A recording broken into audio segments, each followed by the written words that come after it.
안녕하세요. 못다 책풀이 아따입니다. 소개해드릴 책 이름은요. 자연 치유력을 깨우는 팬데믹 시대의 건강법, 면역습관입니다. 이병욱 지음이고요. 비타북스 출판사입니다. 죽을 때까지 끝낼 수 없는 바이러스와의 싸움, 개인의 신체, 영양, 감정 면역 상태를 점검하라고 합니다. 이병욱 박사님은 외과 의사이고요. 소화기 내시경 전문의로 15년간 메스를 두고 암 환자 수술을 집도했습니다. 그런데 첨단 의료 장비나 항암 화학요법, 방사선 치료, 수술로도 회복되지 않는 환자들을 지켜보며 질병을 이겨내려는 인체의 면역 기능과 구조를 들여다보게 됩니다. 이후 자연 치유력과 면역력에 초점을 둔 보안 통합 의학을 깊이 연구한 다음 대형 클리닉을 열었고 현재 많은 암 환자들의 희망이 되고 있습니다. 면역력, 일상 속에 답이 있다. 백신에서 함께 절대 놓치지 말아야 될 부분이 있습니다. 바로 각자 개인 위생과 인체 면역력을 최상의 상태로 유지하려는 노력인데요. 손 씻기, 마스크 쓰기, 거리 두기 같은 기본 위생 개념을 모르는 사람은 거의 없죠. 이 팬데믹 상황이 남녀 모두의 위생 수준을 꽤 높였기 때문인데요. 여기에 기본 면역계가 도대체 왜 어떻게 이루어졌나, 또 바이러스가 우리 몸을 어떤 식으로 공격하나, 식생활과 운동, 또 감정 및 스트레스 조절에 어떻게 면역력을 높이는지 자세하게 설명하고 있습니다. 1장은 면역과 바이러스 관계를 알아야 된다. 2장은 삶의 영역에서 면역의 힘을 끌어내다. 3장은 해부학적 면역력 이렇게 챙긴다. 4장은 감정 면역력을 이렇게 챙긴다. 그 다음에 팬데믹 시대의 면역 관리 노인편에 대해 이야기를 합니다. 저자는 항상 항암 화학요법, 방사선 치료, 수술로도 회복되지 않는 암세포들을 보면서 늘 마음 한구석이 답답했다고 합니다. 인체의 신비는 자연 치유력과 면역력을 갖추고 있다는 점인데 우리는 생명을 유지하기 위해 자기 세포를 보호하는 기능을 타고났고 상처로 세포나 기관이 망가졌을 때 어떻게든 원래 상태로 되돌아가려고 합니다. 이렇게 질병을 이겨내려는 면역의 기능과 구조를 극대화한 게 바로 보안 통합 요법이라고 볼 수 있는데 현재 통합의학에서 보안요법을 병행하는 대표적인 예가 암 환자 치유 과정인데요. 암 발병 원인이 생활습관과 스트레스, 면역 이상 등 다양하기 때문에 이 밖에 호르몬 영향을 많이 받는 여성질환, 자궁 내막증, 유방암, 월경통 등 만성 면역 질환으로 손꼽히는 아토피, 또 관절염, 기타 퇴행성 질환 등이 있습니다. 1장은 면역과 바이러스 관계를 알아야 한다입니다. 코로나 바이러스에 진짜 감염되는 이유는요. 개인 면역과 개인 위생이 더 중요해진 시대입니다. 열대우림 산림에 서식하는 박쥐, 쥐, 원숭이 같은 자연 숙주를 통해 신형 바이러스에 감염되는데요. 이런 일이 어떻게 가능할까요? 바로 자연과 인류 사이의 방어막이 무너졌다고 볼 수 있습니다. 그 원인으로 인구 급증, 그로 인한 농경 면적 확대, 대규모 산림 벌목, 가뭄과 같은 자연재해 등을 꼽을 수 있는데요. 이런 산업화와 도시화는 결국 인간 스스로 바이러스 영역을 뚫고 들어가게 했습니다. 인류는 이제 대규모 바이러스와 공존하고 있고요. 코로나 바이러스는 치료자가 없습니다. 치사율도 높고 백신 개발이 어렵다 등등 사람들을 불안에 빠뜨리는 말들이 온오프라인에서 매일같이 들려옵니다.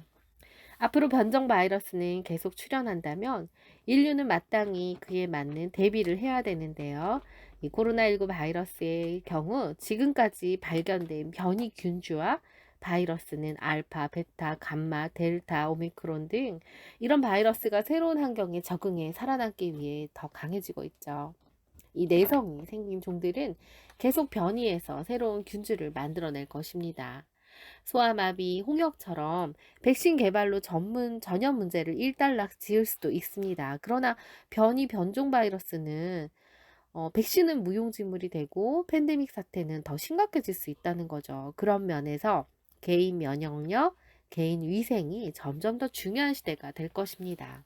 인체 면역력이 무엇을 바꿀까요? 다행히 인체에는 면역력이 있습니다. 신체 내부 면역 시스템을 잘 갖춰 있거나 또 병원균에 대항할 항체가 넉넉하면 감염 질환에 잘 걸리지 않고 설령 암을 앓고 있다 해도 극복이 조금 유리한 상태가 됩니다. 반대로 면역이 떨어지면 우리 몸은 상세균의 공격에도 쉽게 무력화되고 외부에서 침투하는 바이러스 공격을 막아낼 수가 없죠. 재밌는 거는 후천 면역으로 생긴 체계는 미래에 태어날 아이에게도 또다시 선천 면역으로 물려줄 수 있다는 것입니다. 즉, 면역체는 인체를 공격하는 이물질을 거부하거나 맞서 싸워 이기며 면역력을 획득합니다. 이렇게 키운 면역력이 결국 바이러스 공격을 막아낼 유일한 힘이 됩니다.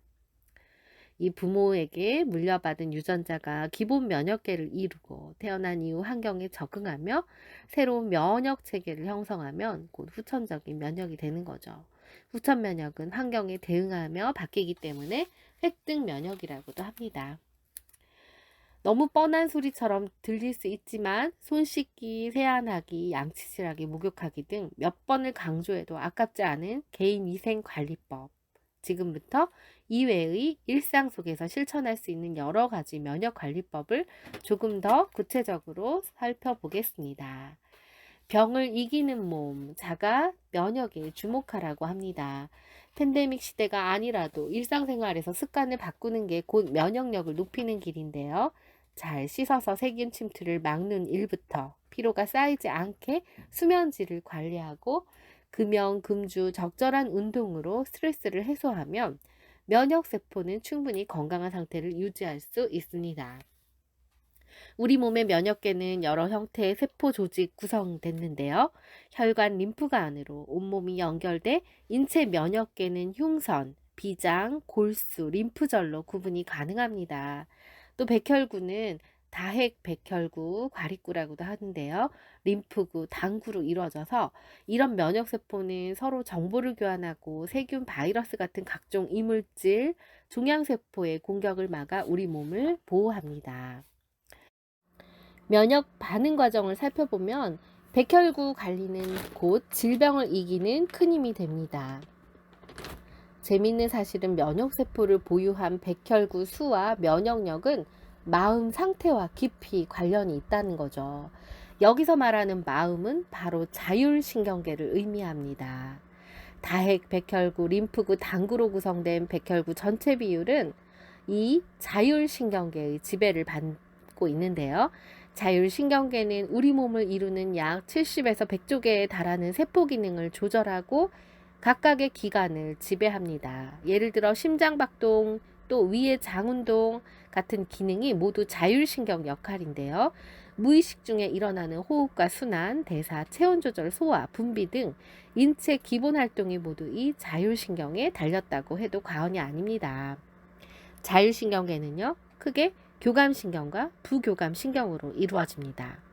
우리 몸이 활발히 움직이고 있을 때는 교감신경이 우세하거나 또 쉬거나 자거나 또 긴장이 풀리거나 휴식할 때 부교감신경이 우세한 상태가 됩니다. 이런 기량작용으로 몸의 균형을 유지합니다. 우리 몸은 교감신경과 부교감신경이 마치 시소를 타듯 오르락 내리락 하며 긴장하고 이완하며 균형을 서로 이룹니다. 그렇기에 내 몸이 보내는 신호에 귀를 기울이면 자율신경의 균형, 몸의 전체적인 평정을 지킬 수 있게 되는데요. 가장 먼저 알아챌 수 있는 자율신경계 이상은 잘못된 생활 습관으로 인해 불균형이 찾아왔을 텐데요. 몸의 균형을 바로잡으면 면역력도 키우는 습관을 잘만 실천하면 간염증도 암도 충분히 극복할 수 있습니다. 자율신경계, 우리 몸의 긴장과 이완으로 균형을 찾는 것으로 면역을 높이는 것. 이 자율신경계는 두뇌 지시를 받지 않고 인체의 항상성을 유지하는 신경계입니다.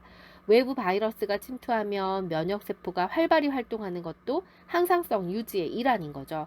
그래서 항상성이 극대화되면 면역력도 함께 증가합니다. 반대로 항상성이 무너지면, 즉 자율신경계 균형이 깨졌을 때 면역력은 감소합니다. 과립구와 림프계가 적절한 비율을 유지하지 못하면 면역력은 또한 현저히 나빠지는데요. 과립구가 너무 많으면 오히려 활성산소를 내뿜어서 몸의 정상세포까지 공격하니까 노화 질병을 일으킨다는 거죠. 림프구가 역시 너무 지나치게 많으면 이물질에 예민하게 반응하니까 알레르기 질환이 생기고 면역세포는 대식세포 5%, 과립구 50에서 65%, 림프구 35에서 40% 정도 비율이 적절합니다. 이렇게 자율신경계의 항상성 기능이 무너지는 원인은 여러 가지가 있는데 현대사회에는 스트레스가 가장 크다고 볼 수 있겠죠. 정신적인, 심리적 트라우마가 결국 면역력을 떨어뜨리는 결과를 가져오기 때문에 지속적인 스트레스로 자율신경계의 균형이 깨지면 인체 면역 체계는 정상적으로 작동할 수 없는 상태라고 볼 수 있습니다. 이 정신적 스트레스와 트라우마가 심한 사람들 100만 명을 30년간 조사했더니 이들 중 자가 면역 질환이 생긴 비율이 정상인보다 30-40% 높았다고 하네요. 이 항상성을 깨트리는 요소, 과로, 저체온증도 있습니다. 6개월 이상 만성 피로를 앓고 있는 사람은 자율신경계를 비롯한 면역 체계가 완전히 망가진 확률이 높아진다고 합니다. 면역력은 20대를 정점으로 해서 40대부터 조금씩 떨어지다가 40, 50대 이후 위태로워집니다. 50대 암 발병률이 갑자기 높아지는 것도 노화의 영향이라고 볼 수 있습니다. 이 교감신경과 부교감신경의 조화가 크게 무너지는 게 노화의 특징이라 하지만 인체 내 환경 스트레스를 꾸준히 관리하면 해부학적 연령이나 노화는 얼마든지 늦출 수 있습니다. 건강 상태가 좋지 못한 20, 30대도 물리적인 나이보다 이 면역계 관리가 더 중요하다고 볼 수 있습니다. 이 스트레스 반응을 이해할 필요가 있습니다. 적당한 스트레스는 생활의 활력이 되고 만성 스트레스는 질병으로 이어질 수 있으니 관리를 해야 된다는 거죠.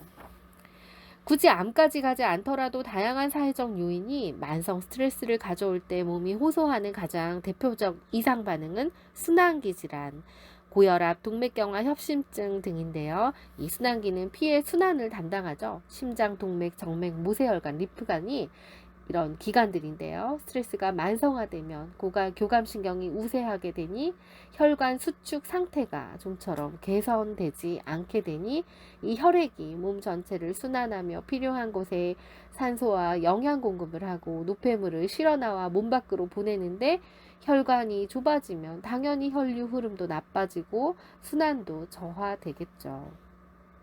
그래서 이렇게 교감신경과 부교감신경 균형이 깨지면 사람들은 점점 우울한 감정에 지배당하고 소화기 질환, 내분기 질환, 정신질환 등 어떤 질병이 생겨도 이상하지 않은 상태가 됩니다. 이 스트레스 이론을 주장한 셀리는 스트레스에서 완전히 자유를 얻는 것은 죽음이라고 이야기를 할 정도로 스트레스는 없애는 게 아니라 적절히 관리하는 게 최선이고 이 자율신경계의 균형을 그래야만 유지할 수 있다고 합니다. 신체적, 환경적, 심리적 스트레스 요인을 잘 파악하고 있으면 관리가 좀 수월합니다. 인체의 심리는 불평, 불만, 시기, 질투, 미움, 화 같은 부정적인 감정이 높아지면 고민과 긴장으로 이어지고 분노를 조절할 수 없는 정신적 불균형 상태에 놓이죠. 이런 마이너스 감정은 면역력을 떨어뜨리는 요인이 될 수 있으니 감정 조절에 각별히 신경을 써야 합니다. 백신보다 중요한 팬데믹 시대의 면역 습관, 마스크와 손 씻기는 최고의 백신입니다.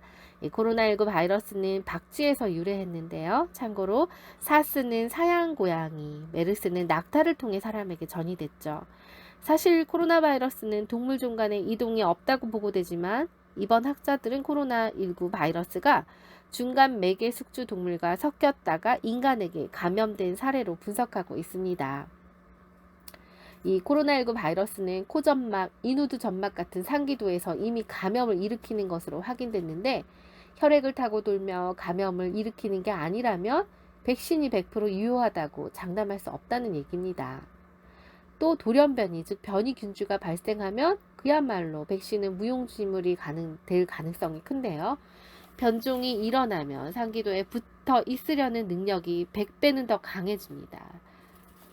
또 인체 내에는 공생 바이러스와 형태가 유사한데요. 코로나19 바이러스가 아주 생소한 바이러스가 침입하면 항체가 쉽게 형성되지만 5에서 10% 정도 염기 서열만 다를 뿐 90에서 95%가 일치하다 보니 항체가 잘 만들어지지 않습니다.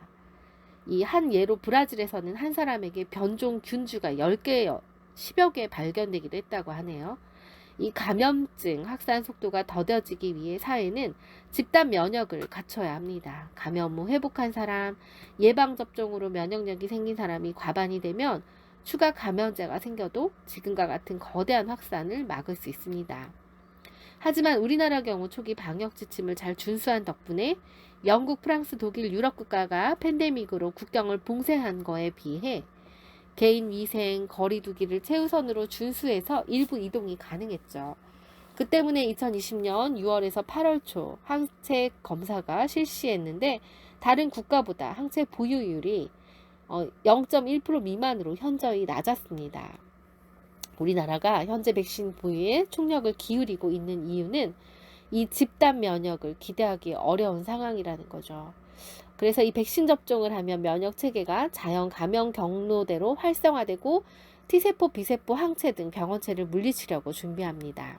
우리나라가 코로나19 발생 초기부터 지금까지 강조하는 마스크, 또 손 씻기, 세수, 양치질 등 이 개인 위생 관리는 사실 면역 실천 중에 가장 기본이라 할 수 있습니다. 이 방역 당국이 강조하는 KF80, KF94 비말 마스크 중에 사람들이 밀집한 지역에서는 반드시 KF94를 또 다소 안심할 수 있는 장소에서는 KF80을 마스크를 착용해야 합니다. 손은 되도록 자주 씻어야 되는데요. 그때 손 세정제를 사용하는 게 지혜로운 방법입니다. 2장은 삶의 영역에서 면역의 힘을 끌어내다입니다. 이 생활 습관 리셋인데요. 자가 면역을 높이는 습관과 낮추는 습관을 살펴볼 수 있습니다. 이 코로나19가 종식돼도 이 다른 이름의 팬데믹이 또 옵니다. 이를 이겨낼 힘은 면역력밖에 없습니다. 이 자율신경계 균형이 면역계 기능 향상으로 이어집니다.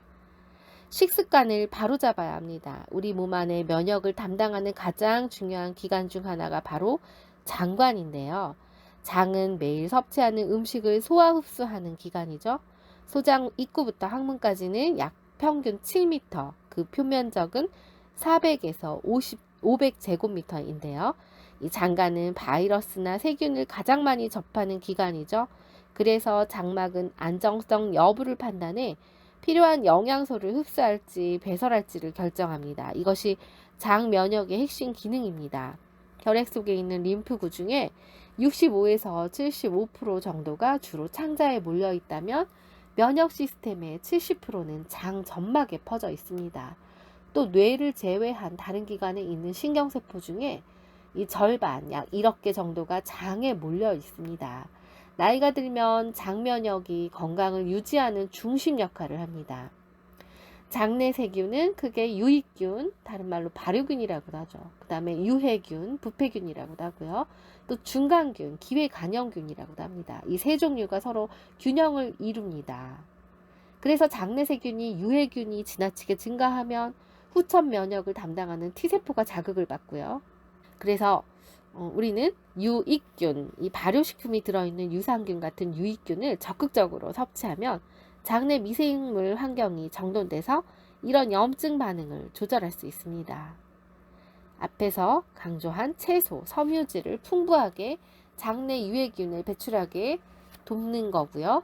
또 급성 염증 반응은 체내 활성산소가 필요 이상으로 증가할 때 나타납니다. 이 과식으로 활성산소가 증가가 되는데 다량의 활성산소는 정상 세포까지 공격해서 면역력을 떨어뜨릴 수 있습니다. 활성산소 증가를 막기 위한 식품은요, 바로 비타민인데 풋고추, 피망, 파프리카, 양배추, 유자 등 풍부한 비타민 C를 권하고요. 베타글루칸이 풍부한 버섯이라든지 비타민 B군의 수수보리, 율무기장, 메밀 등 잡곡도 추천합니다. 이 비타민C 식품을 너무 많이 먹으면 설사를 유발할 수도 있는데, 비타민 A는 호흡기 점막을 보호하는 역할을 하고, 붉은 고추, 당근, 말린 살구 등이 많이 들어있죠. 이 과식도 과식이지만 극단적인 다이어트나 편식도 문제가 됩니다. 영양 결핍으로 노화가 빨라지면 면역 세포가 재기능을 할 수 없기 때문인데요. 다양한 다이어트 방식이 있지만 디톡스, 또 원푸드 다이어트, 절식처럼 극단적인 시기는 피해야 합니다. 영양 균형이 무너지면 그게 곧 면역력 저하로 이어지기 때문이죠. 이 월경을 시작한 이후부터 20대는 이르는 여성들은 각별히 조심해야 합니다. 무리한 다이어트는 근육 손실, 골밀도 감소, 호르몬 이상 분비 등을 일으켜 소소한 질병이 계속될 수 있습니다. 영양 결핍 혹은 불균형 상태가 오래되면 만성피로, 만성질환을 유발할 수 있고 심한 경우 개인의 평균 수명도 줄어들 수도 있습니다. 이 장건강, 인체에 존재하는 미생물의 유익균 활성화를 위해 중요한 부분이니 프로바이오틱스를 꾸준히 섭취하는 습관을 들이면 장 속 병원성 세균이나 부패균 같은 해로운 세균의 증식 속도가 느려지니 중간균이 오히려 유익균으로 바뀌어서 면역력을 높인다고 볼 수 있습니다. 그리고 중요한 거, 잠은 7시간 이상 자야 합니다. 수면 부족은 혈압을 증가시키고 면역력을 떨어지게 하고 성장 호르몬이나 멜라토닌 같은 호르몬 분비가 줄어들면 성장이 아이들 같은 경우 지연됩니다. 성인은 노화를 예방하는 호르몬이 자기 역할을 하지 못하게 되죠. 수면 중 분비되는 멜라토닌은 오후 7시쯤 분비돼서 밤 10시에 큰 폭으로 상승하고 2, 3시 새벽에 절정을 이룹니다. 낮 동안 햇볕을 충분히 받아서 자는 동안 멜라토닌이 충분히 분비되면 이를 통해 몸은 과도하게 쌓인 활성 산소를 제거하게 되니 세포를 재생할 수 있다는 거죠. 또 스트레칭과 가벼운 운동은 필수입니다. 순환이 원활하지 않으면 세포 조직이나 산소 영양분이 충분히 공급되지 않으니 문제가 되죠. 심지어 몸 곳곳에 노폐물이 쌓여 각종 질환을 유발할 수밖에 없는 환경이 돼버립니다. 그렇게 되면 혈관이 좁아지거나 막혀서 심부정맥 혈정증, 흔히 말하는 이코노미 클래스 증후군이라고 하는데요. 혈전이 움직임이 없이 같은 자세로 오래 앉아 있을 때 이 정맥이 압박을 받아 생깁니다. 이럴 때는 가볍게 팔다리, 특히 종아리에 힘을 주는 운동을 하거나 스트레칭만 해줘도 면역력을 높일 수 있습니다. 가벼운 운동은 깊은 호흡과 긴장, 이완 작용을 돕기 때문에 자율신경계 중에 하나인 부교감 신경을 활성화하고 결과적으로 혈액순환을 돕는데요. 10분 걷기, 계단 오르내리기 한 5, 6층 정도요. 그렇게 운동을 하루에 2번씩 10분에서 15분 정도 실천을 꼭 하기를 권한다고 합니다. 다만 운동량이 적던 사람은 갑자기 높은 강도는 오히려 면역력이 저하질 수 있습니다. 또 운동으로 혈액순환이 원활해지면 바로 체온이 올라가는데요. 체온 1도가 증가하면 면역력은 30% 높아진다고 하죠. 그러니 일주일에 3회, 30분에서 60분을 꾸준히 운동하는 사람은 그렇지 않은 사람에 비해 사망률이 30%에서 50% 떨어진다는 연구 보도도 있습니다. 자신에게 맞는 강도를 운동으로 채우는 게 중요하고요. 나이가 들수록 운동량을 늘려야 하는 이유는 운동이 대사증후군과 깊은 관련이 있기 때문입니다. 우리가 놓치고 있는 사소한 습관들을 점검해 봐야 합니다. 팬데믹 이후 아이러니하게도 친교가 많이 지금 현재 어렵지 않나 싶습니다. 요즘 사회적 거리두기, 비대면 사회가 본격적으로 펼쳐지며 이 사회 네트워크를 중시하는 게 도리어 어긋나는 것처럼 느껴지는데요. 하지만 사회적 네트워크가 탄탄한 사람일수록 면역력이 높은 것으로 밝혀졌습니다. 그러니까 자주 통화를 한다든지 친구들과 자주 연락하는 거, 또 긍정적인 말 한마디를 자주 나누는 것이 면역력을 높일 수 있다고 합니다. 여기서는 면역력을 높이는 10가지 관리 방법이 있는데 철장 위생관리, 체온 유지, 수면 면역력 높이기, 운동 면역력 높이기, 영양 면역력 높이기, 감정 면역력 높이기, 웃음 눈물 면역력 높이기, 사회 면역력 높이기, 예술 면역력 높이기, 긍정 면역력 높이기입니다. 약이 되고 백신이 되는 가정 면역력. 이 가족애가 사라지면 현저히 떨어지는데요. 바로 이 감정 면역력입니다. 이 감정 면역력이 강한 사람은 주변 환경에 쉽게 휘둘리지 않고 대체로 긍정적이죠. 이들은 일상생활 중에 심호흡을 자주 하기도 합니다. 실제로 집중해서 호흡을 깊게 들이마시고 내쉬는 과정은 심장 박동과 혈압을 차분하게 하고 몸속 곳곳 산소가 충분히 공급되게 합니다. 이 아로마 오일을 활용해서 향을 흡입하면 호흡에 집중하는 것도 추천하는 방식이라고 하네요.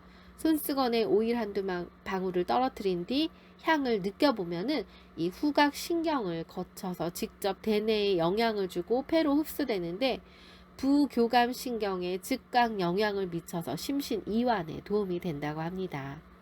이탈리아 한 마을에 29명의 노인을 대상으로 연구를 했는데 가족과 함께 사는 고령자는 그렇지 않은 노인보다 정신 건강 상태가 월등히 좋았고 신체적으로도 건강했고 낙천주의 또 일에 대한 좋은 가치관 가족 유대감이 이 노인들의 스트레스 지수를 낮춰서 정신 건강에 도움을 주는 것으로 밝혀졌습니다. 그래서 이 대화와 스킨십이 중요하고요. 사회적 면역력을 키우면 스트레스 조절이 가능합니다. 부정적인 사회 문제에서 한 발짝 벗어나야 합니다. 이 1998년 미국 하버드 대학교 의과대학에서 진행한 연구를 보니까 남을 위해 봉사활동을 하거나 착한 행위를 보는 것만으로도 인체 면역 기능은 향상된다라는 가설을 세우고 실험을 했는데 네, 향상되었습니다.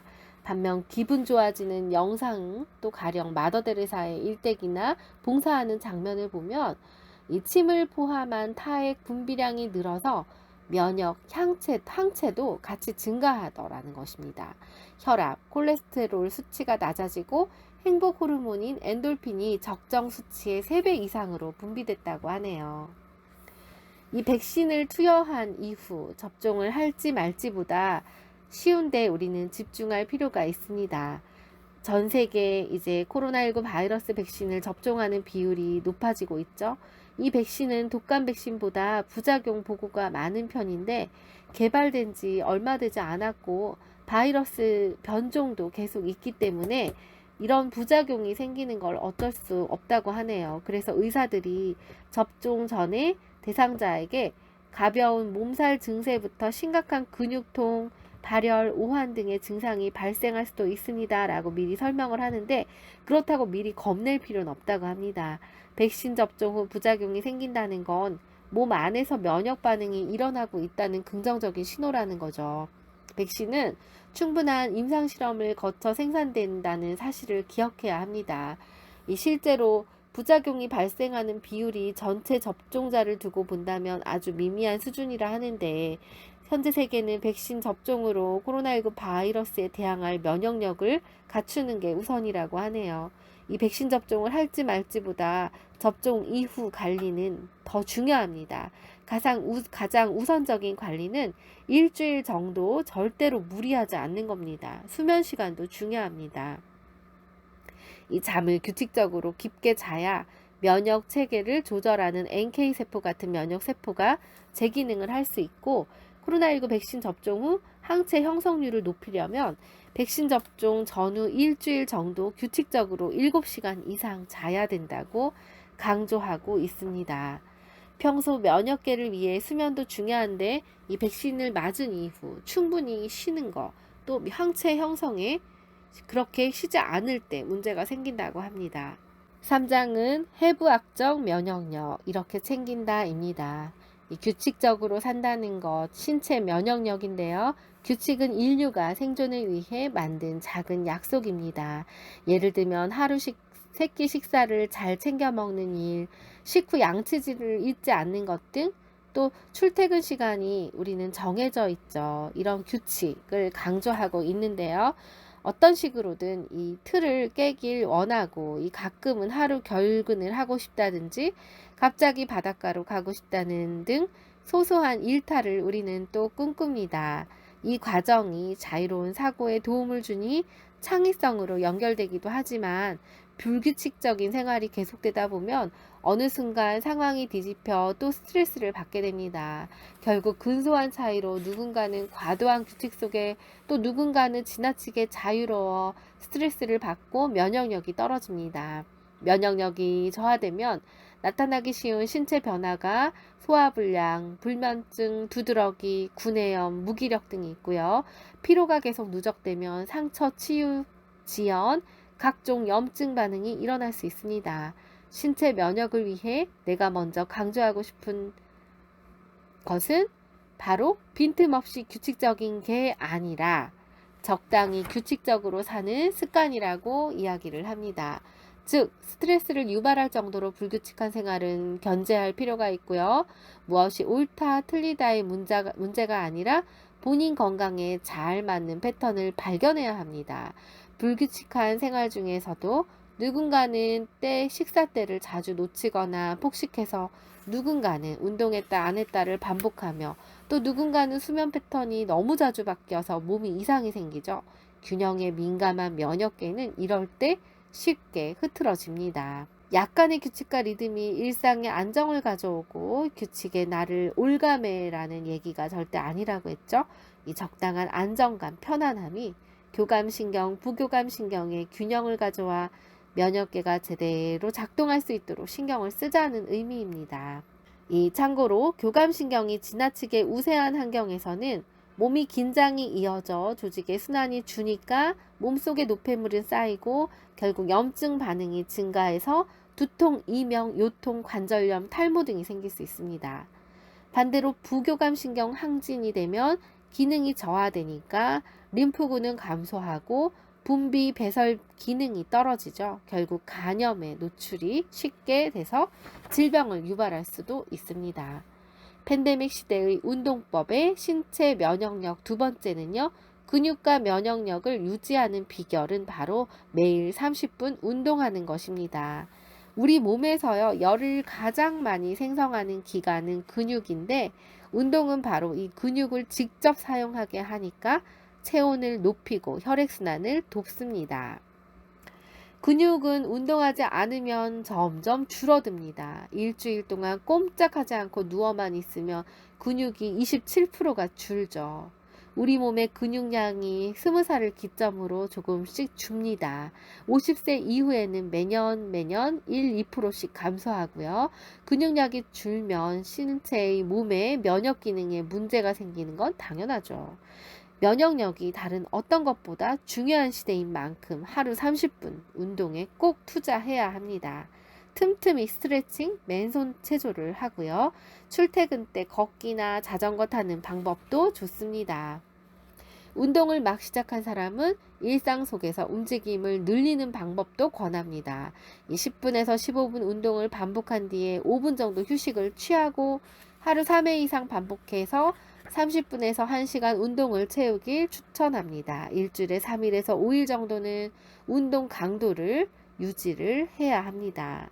이 몸짱이 아니라 앞으로는 면역짱이 목표입니다. 지나친 운동 부족과 비슷할 정도로 몸에 해롭습니다. 운동을 과로하듯 하면 산화물질이 증가하니까 그 물질이 세포를 공격할 수도 있는데요.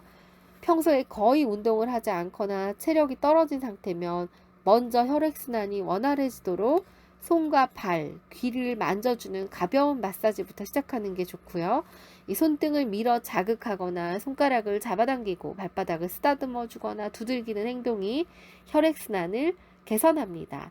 이 안면 운동도 필수입니다. 얼굴을 서로 손으로 비벼주거나 인상을 찌푸렸다 펴기, 눈 돌리기, 크게 웃기 등 움직임으로 긴장한 안면 근육을 풀어주는 것도 중요합니다.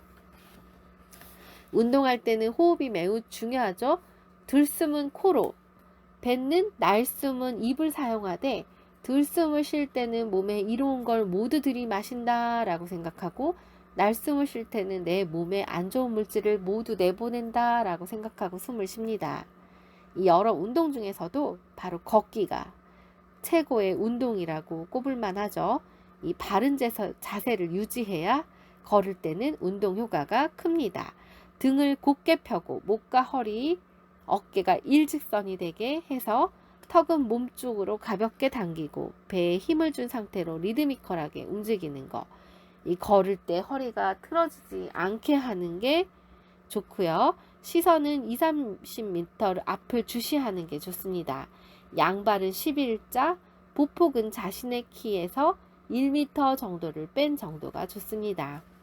걷기는 제2의 심장이라 불리는 종아리 근육을 자극해 혈액순환을 돕습니다. 어떤 운동이든 일주일에 3일에서 5일, 하루에 30분에서 1시간 강도는 약간 땀은 흐르나 옆 사람과 대화가 가능한 정도가 적당합니다. 다만 걷기 역시 근육 운동이니 운동 전후에 반드시 관절을 풀어주고 근육을 쭉 펴는 등 간단한 스트레칭을 잊지 말아야 됩니다. 그 다음은 어떻게 먹어야 할 것인가? 영양 면역력입니다. 충분한 영양소, 비타민과 미네랄, 항산화 식품의 힘입니다. 우리는 아이가 고기가 없으면 밥을 안 먹어요 라고 말하는 엄마들이 있는데 이는 어렸을 때부터 균형 잡힌 식사를 하지 않았다는 의미이기도 하죠. 이 편향된 식습관을 바로잡지 않으면 어른이 돼도 영양 불균형으로 이루어질 수가 밖에 없습니다. 우리 몸이 필요하는 모든 영양소가 다 들어있는 한 가지 식품은 어느 이 세상에도 없다는 거죠. 균형 잡힌 면역력을 원하면 균형 잡힌 식사를 꾸준히 실천해 몸에 차곡차곡 쌓는 방법밖에 없습니다. 이 균형 잡힌 식단은 충분한 영양소, 비타민, 미네랄, 항산화 물질 등 골고루 포함된 식사입니다. 즐겁게 먹어야 흡수도 잘 됩니다. 영양소를 골고루 챙겨 먹는 과정이 어렵게 느껴지면 다양한 색깔의 재료를 골라서 식사를 준비합니다. 색이 다양하다는 얘기는 그만큼 다양한 영양소를 함유하고 있다라는 뜻이니까요. 나를 살리는 자연식 영양 면역력 두 번째는요. 자연에서 온 제철 재료가 내 몸을 살립니다. 의학계에서 현재 사람들에게 20여 종의 미네랄과 필수 비타민 15개를 매일같이 섭취할 걸 권합니다. 그래서 누군가 면역을 위해 다양한 영양제를 챙겨 먹는다고 해도 그게 그렇게 어색한 모습은 이제 아니라는 거죠. 하지만 음식에는 면역에 꼭 필요한 성분뿐 아니라 식품 보조제에 없는 고유 영양 성분이 들어있으니 이왕이면 그때그때 제철 재료로 영양을 획득하는 게 낫습니다. 우리가 먹는 밥, 고기, 채소, 과일 등 위장관을 통과해 소와 효소를 만나 잘게 분해되고 포도당이나 아미노산, 지방산 형태로 저장돼서 그 작은 분자들은 우리 몸의 세포나 각 기관으로 활동할 산소를 함께 이동하는 에너지원으로 쓰이죠.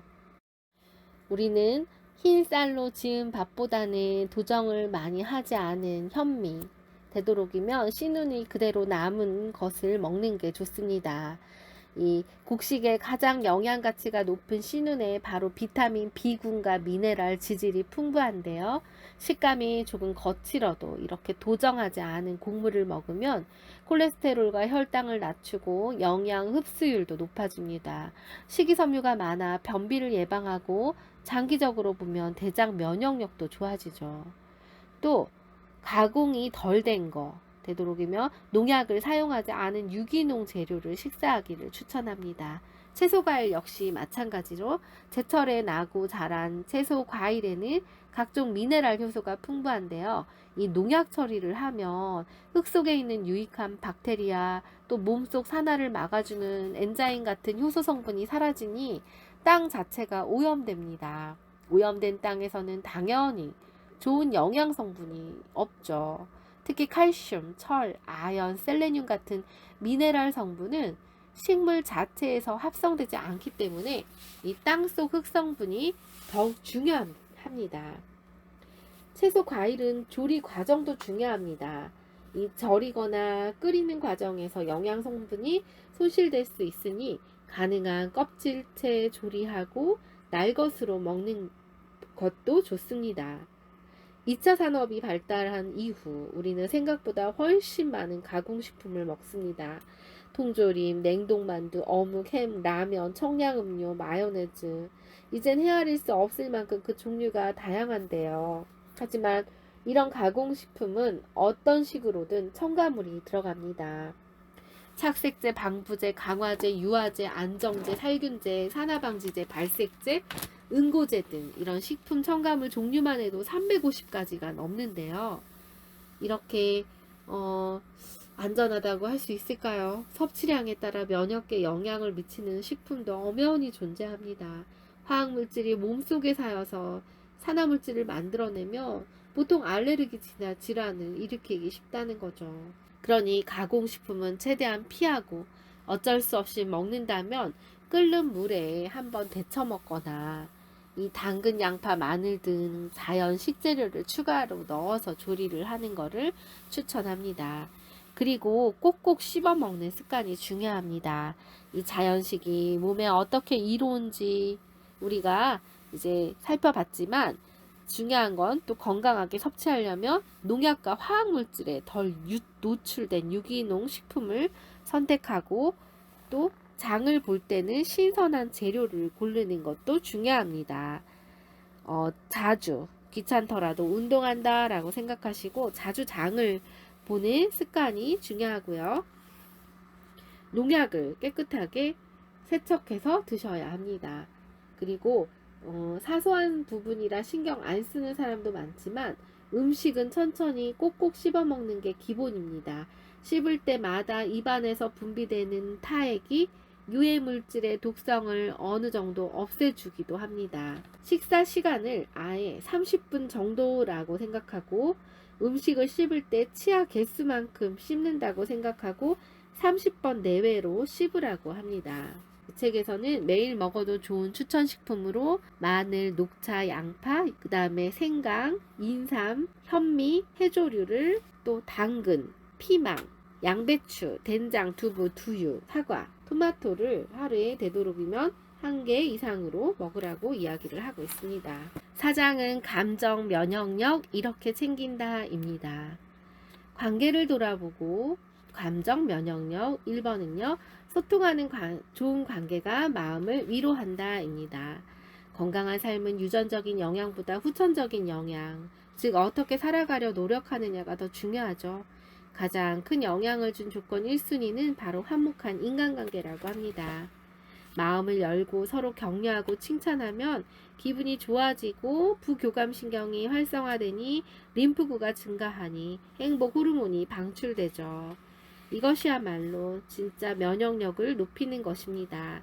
그래서 상대를 이해하려는 마음을 가지는 게 중요합니다. 감정 면역력 두 번째는요, 자기만의 스트레스 해소법을 찾는 것인데요. 스트레스는 그때그때 줄이는 나만의 비결이 있습니다. 똑같은 일만 반복하는 게 어떤 사람에는 지루함을 줄 수 있는데 어떤 사람은 그 규칙 속에 행복을 찾고 안정감을 얻습니다. 마찬가지로 어떤 사람은 얽매이는 게 마음이 편하지만 또 어떤 사람은 자유가 없으면 우울해서 아무것도 할 수 없습니다. 그렇기 때문에 이 스트레스를 극복하는 방법도 서로 다 다를 수밖에 없다는 거죠. 문제는 스트레스 상황에 놓일 때 그 감정을 적절히 누그러뜨릴 자기만의 방법을 모르면 그 상황은 도무지 극복할 수가 없다는 것입니다. 마인드 컨트롤 너무 중요하고요.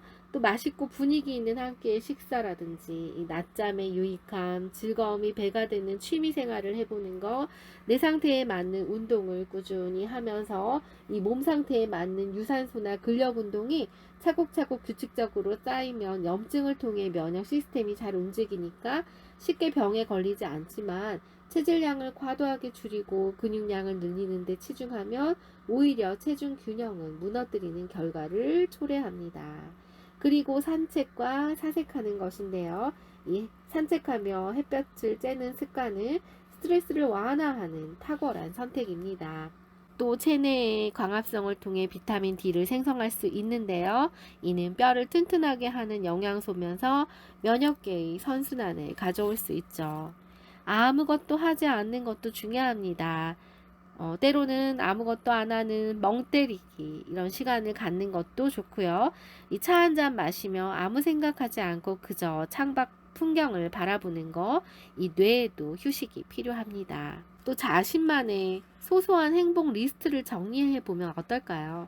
본인에게 딱 맞는 스트레스 해소 방법을 찾아갈 수 있습니다. 걱정을 만들지 않는 습관도 중요합니다. 좋지 않은 감정이 뇌에 가득 차면 몸속 면역세포는 자기 역할을 할 수 없죠. 이 과정이 반복되면 암세포가 생겨납니다.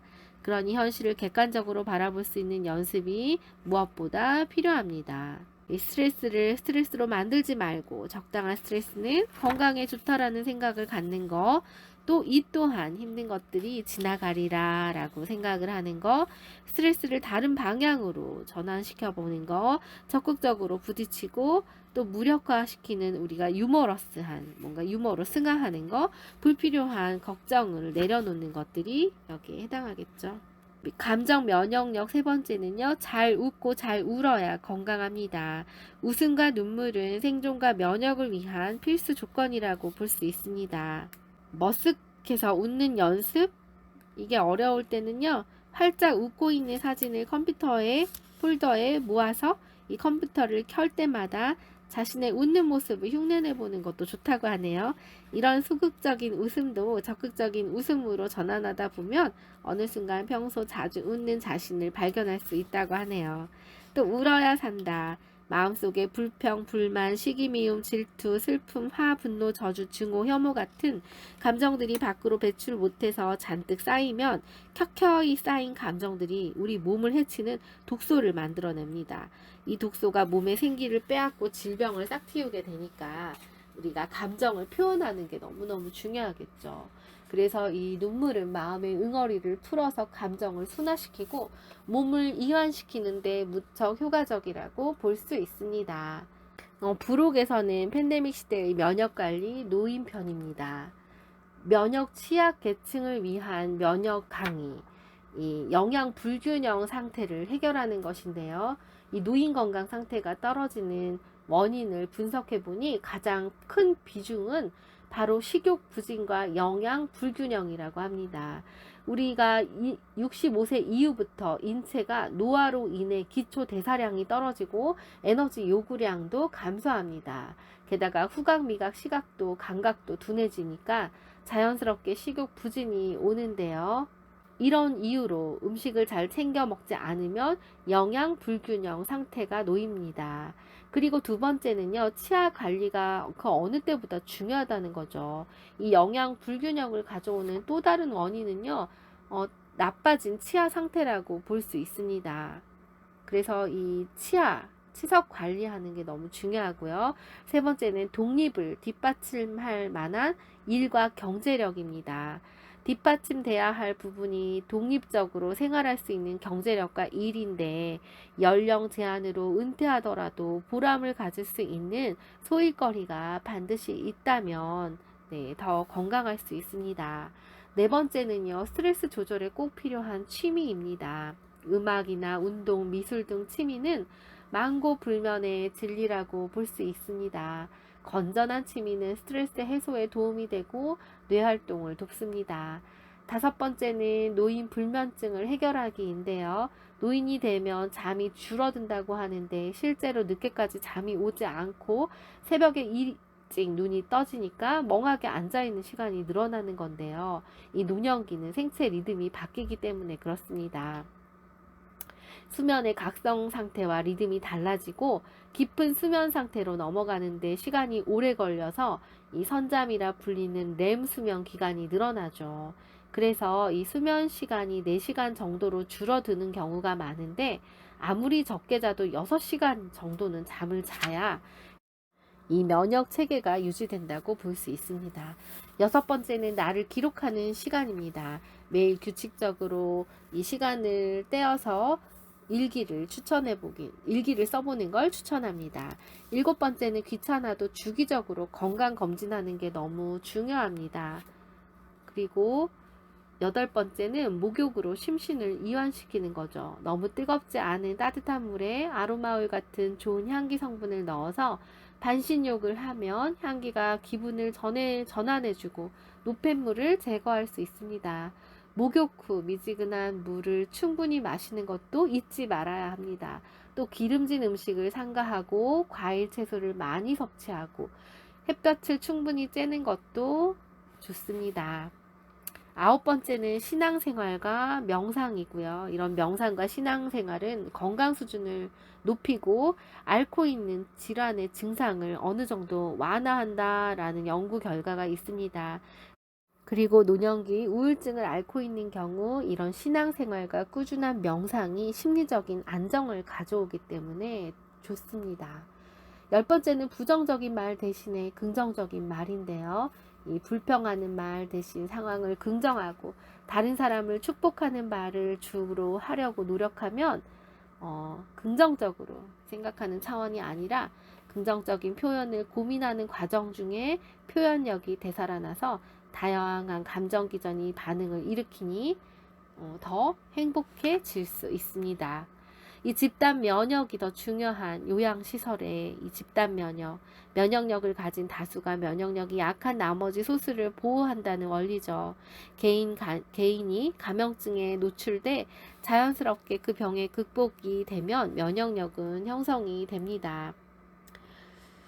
언제 또 찾아올지 모르는 비대면 사회에 걸맞게 장기 요양 시설에 면회 정책이 필요하다는 생각이 드네요. 이 사회와 접촉할 기회, 가족과 면회할 기회를 화상 통화나 비대면 면접 형태라도 늘리자는 거죠. 이와 함께 감염증 예방 교육 및 체계를 잘 확립할 수 있기를 바란다라고 이 책에는 쓰여 있습니다. 네, 신중하게 일한다면 두려움은 없다라고 윌리엄 셰익스피어는 이야기했습니다.